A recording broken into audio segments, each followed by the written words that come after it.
के सांसद और गणमान्य लोग भी मौजूद थे। देखिए, भारतीय जनता पार्टी एनडीए गठबंधन का न सिर्फ प्रमुख दल है, बल्कि भारतीय जनता पार्टी ने अपने नेतृत्व में प्रधानमंत्री जी का हमेशा ये प्रयास रहा है कि किस तरीके से गठबंधन एकजुटता के साथ मजबूती से आगे बढ़े, और इसी का ही परिणाम है जिस तरीके का रिजल्ट, जिस तरीके का जनादेश बिहार विधानसभा चुनाव में देखने को मिला।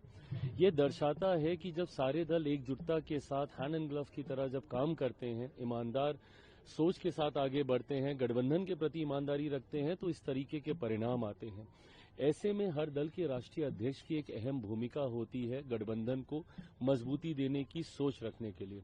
लंबे समय तक जिस तरीके से इस जिम्मेदारी को खूबसूरती से भारतीय जनता पार्टी के राष्ट्रीय अध्यक्ष आदरणीय जेपी नड्डा जी के द्वारा निभाया गया, उम्मीद ही नहीं पूरा विश्वास है कि उससे उतनी ही या शायद उससे ज्यादा खूबसूरती से मौजूदा भारतीय जनता पार्टी के कार्यकारी राष्ट्रीय अध्यक्ष नितिन नवीन जी के द्वारा निभाया जाएगा। मेरे लिए एक बिहारी होने के नाते विशेष उत्साह का ये लम्हा है कि बिहार से, देश की सबसे बड़ी पार्टी के राष्ट्रीय अध्यक्ष मेरे ही राज्य बिहार से आते हैं, और जिनके साथ मेरे परिवार का पुराना रिश्ता, पुराना परिचय रहा है।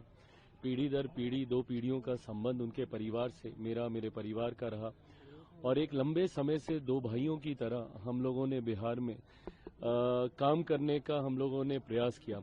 ऐसे में जब उनको इतनी बड़ी जिम्मेदारी नितिन नवीन जी को मिली है, मेरी तरफ से, मेरी पार्टी लोक जनशक्ति पार्टी रामविलास की तरफ से उन्हें ढेर सारी बधाई, ढेर सारी शुभकामनाएं, और पूरी उम्मीद, पूरा विश्वास है कि आने वाले दिनों में एनडीए गठबंधन उनके नेतृत्व में और मजबूत होता हुआ और उसका और विस्तार होता हुआ हम लोग जरूर देखेंगे। युवा बिहारी नितिन नवीन भी बने हैं पार्टी के राष्ट्रीय कार्यकारी। बिल्कुल, ये युवा बिहारी चिराग पासवान हैं बिहार में, कैसे जोड़ी चलेगी? ये मैं मानता हूं कि ये युवाओं में एक नया जोश, एक नया उत्साह होता है, और मेरे प्रधानमंत्री ने भी इस बार बिहार चुनाव में बिहार फर्स्ट, बिहारी फर्स्ट की सोच, हम लोग हमेशा ये कहते रहे हैं कि एक हम लोग का MY समीकरण है जहां पे महिला और युवा हैं।